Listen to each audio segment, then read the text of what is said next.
नमस्कार दोस्तों, आपका हमारे चैनल जासूस अमन फाइल्स में फिर से स्वागत है। आज हम आ गए हैं जासूस अमन और उनके सहयोगी पिद्दू सिंह की एक और नई कहानी लेकर। तो चलिए बिना देरी के शुरू करते हैं।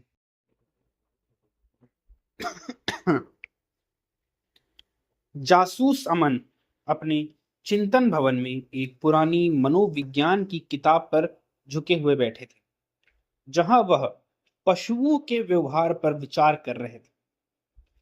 पेद्दो सिंह अपनी नोटबुक में जासूसी खर्चों का हिसाब लगा रहे थे। तभी हम देखते हैं कि दरवाजा खुलता है और सामने थे मिस्टर गोयंका, शहर के एक बहुत बड़े और अमीर व्यापारी, जिनका चेहरा चिंता से पीला पड़ चुका था। मिस्टर गोयंका घबराए हुए थे। उन्होंने कहा, जासूस अमन, मेरी तिजोरी से एक बेहद ही गोपनीय फाइल चोरी हो गई है।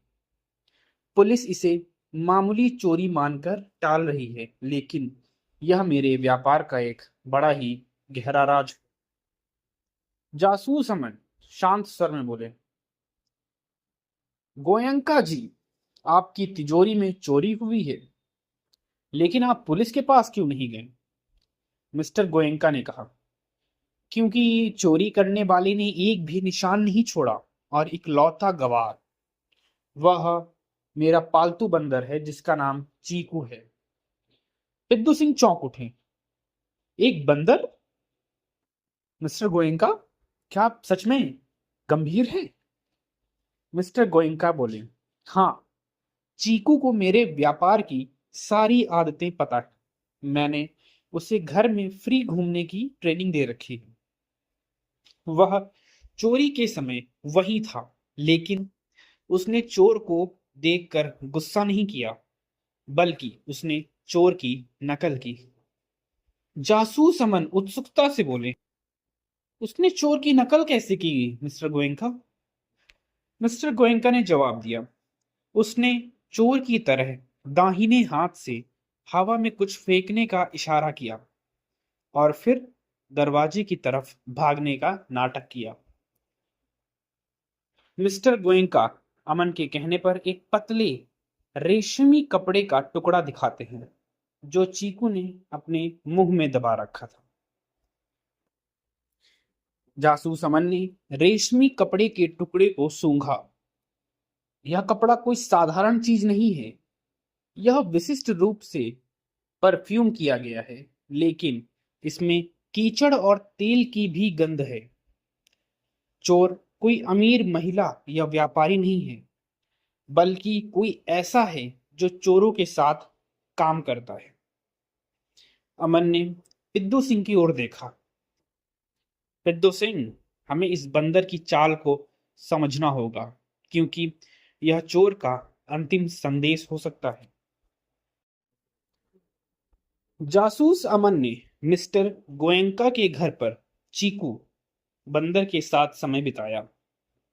जासूस अमन ने यह देखा कि चीकू बार बार दाहिने हाथ से हवा में कुछ फेंकने का नाटक करता है और फिर एक खास खिड़की की ओर भागता था। अमन को पता चला कि यह कोई नकल नहीं है, बल्कि यह एक प्रशिक्षित संकेत है। अमन बोले, पिद्दू सिंह, चीकू को यह सिखाया गया है कि जब भी कोई अजनबी तिजोरी के पास हो तो उसे बाहर की तरफ इशारा करना है।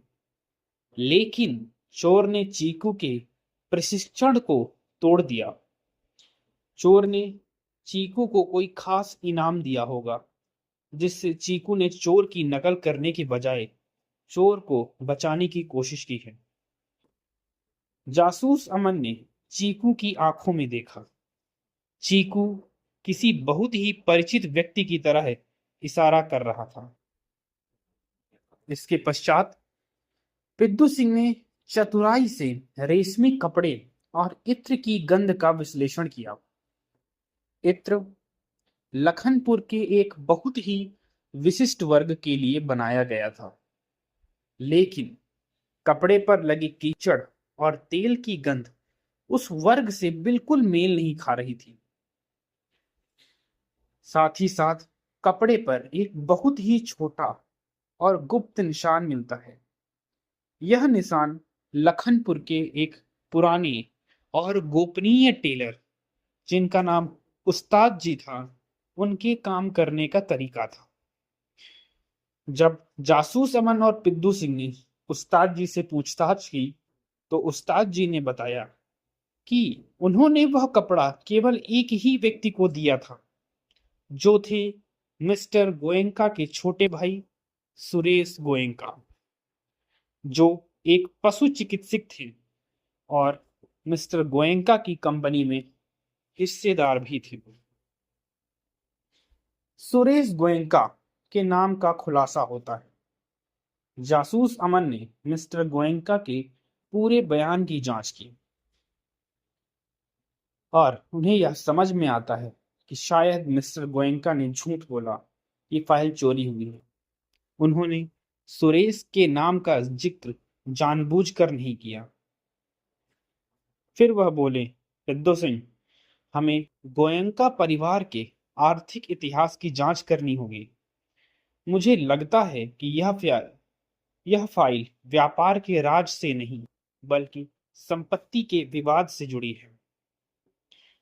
जांच में पता चला कि फाइल चोरी नहीं हुई थी, बल्कि वह एक पारिवारिक वसीयतनामा थी, जो सुरेश को, यानी कि मिस्टर गोयनका के छोटे भाई सुरेश गोयनका को कंपनी का बड़ा हिस्सा देती थी। यह फाइल आज रात अदालत में पेश होने वाली थी। अमन ने कहा, सुरेश जी ने यह चोरी नहीं की। चोरी सुरेश के भाई मिस्टर गोयनका ने खुद करवाई है। उसने सुरेश को फंसाने के लिए हमें यहाँ बुलाया है, ताकि हम फाइल को गायब घोषित कर दें और सुरेश को हिस्सा ना मिले।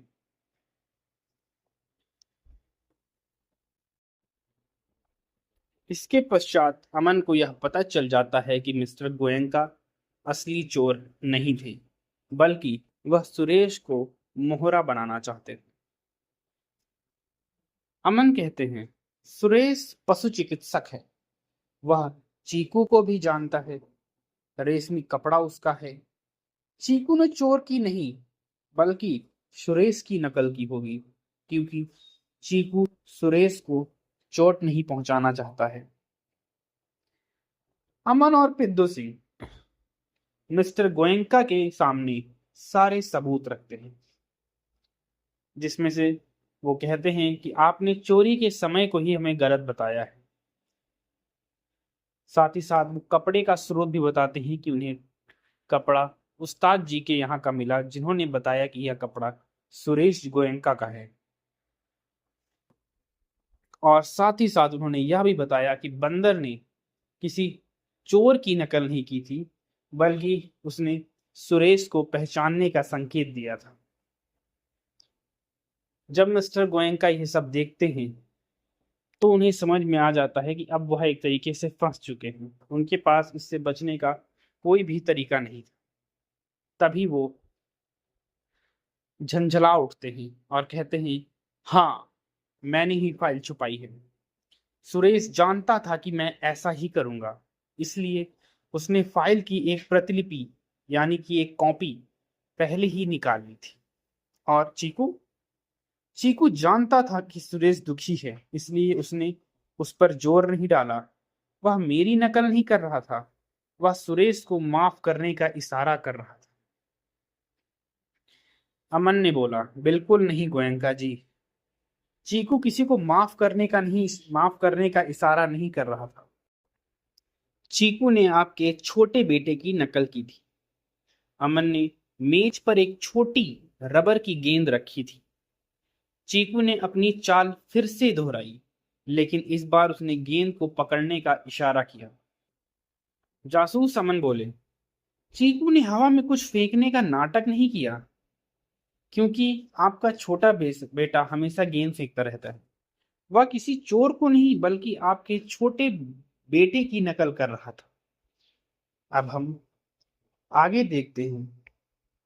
अमन ने अब मिस्टर गोयनका और सुरेश दोनों को संदेह की सूची से हटा दिया था, क्योंकि वे दोनों केवल फाइल के वित्तीय मूल्य के बारे में सोच रहे थे। तभी पिद्दू सिंह अपनी अलग जांच पड़ताल करने में लगे हुए थे।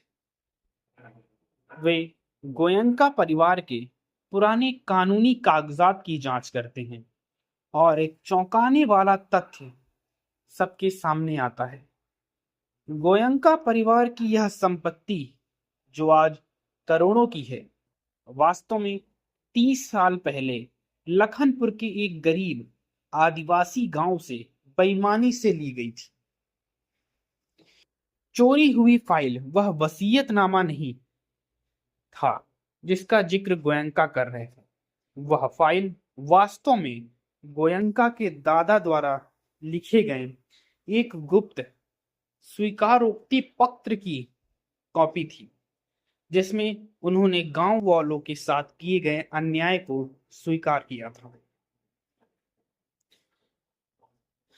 तभी अमन सोचता है कि बिल्कुल, चोरी का मकसद पैसे नहीं बल्कि न्याय था। कोई ऐसा व्यक्ति है जिसने इस अन्याय को उजागर करने के लिए ही चीकू बंदर को मोहरा बनाया, क्योंकि वह जानता था कि गोयनका चीकू से प्यार करता है और वह पुलिस को नहीं बुलाएगा। तभी जासूस अमन को याद आता है कि चीकू ने हवा में दाहिने हाथ से कुछ फेंकने का इशारा भी किया था। वह बोलता है, पिद्दू सिंह, चीकू ने हवा में कुछ फेंकने का नहीं, या फिर वह शायद उनके बेटे को नहीं बचा रहा था, बल्कि बाइंडर क्लिप को फेंकने का नाटक किया था। उस क्लिप का मतलब है कि फाइल को अदालत में पेश किया जाना है। अमन ने गोयनका परिवार के उन सभी लोगों की सूची बनाई जो सामाजिक न्याय के प्रति भावुक थे या जिन्हें उस आदिवासी गांव के बारे में पता था।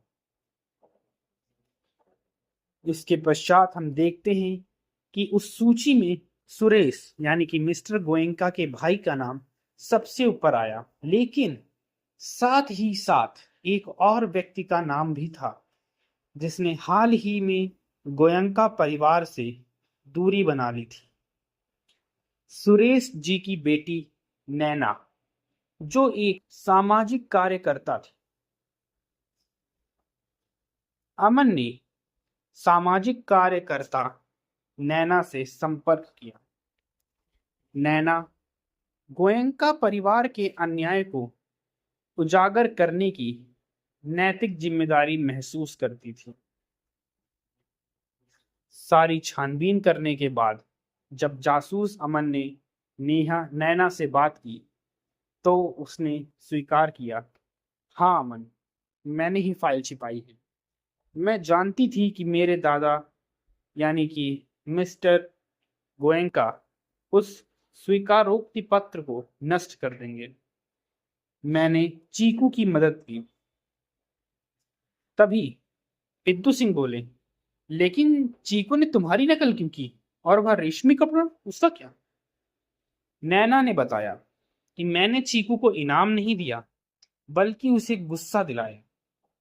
चीकू मेरे दादा के झूठ बोलने के तरीकों को पहचानता था। जब मेरे दादा झूठ बोलते थे तो वह अपने दाहिने हाथ से हवा में वही इशारा करते थे जो चीकू ने किया। चीकू ने चोर की नकल नहीं की, बल्कि झूठ बोलने वाले की नकल की।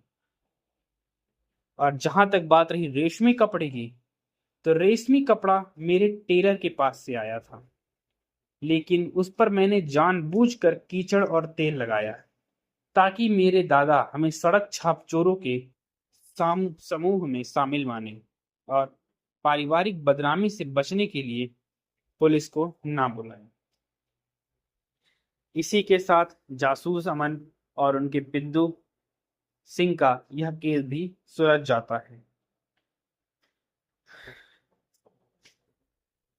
जब अमन को यह बात पता चलती है तो वह बोलता है, शानदार, आपने चीकू के भावनात्मक प्रशिक्षण का सही उपयोग किया नैना जी।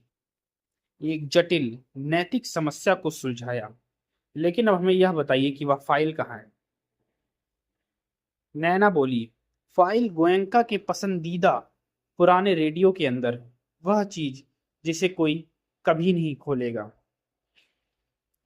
बाद में जासूस अमन और पिद्दू सिंह ने रेडियो से वह फाइल बरामद की और गोयंका को सामाजिक अन्याय स्वीकार करने पर मजबूर किया। बंदर की चाल केवल चोरी का नहीं बल्कि मानव लालच और भावनात्मक सत्य का एक संकेत थी। दोस्तों, ये कहानी यहीं तक थी। ये कहानी यहाँ तक सुनने के लिए आपका धन्यवाद। हमारे चैनल पर हर रात एक नई कहानी आ जाती है, उसे भी सुनें और आप हमारे चैनल को सब्सक्राइब करें, वीडियो लाइक करें और यहाँ तक कहानी सुनने के लिए आपका धन्यवाद। शुभ रात्रि।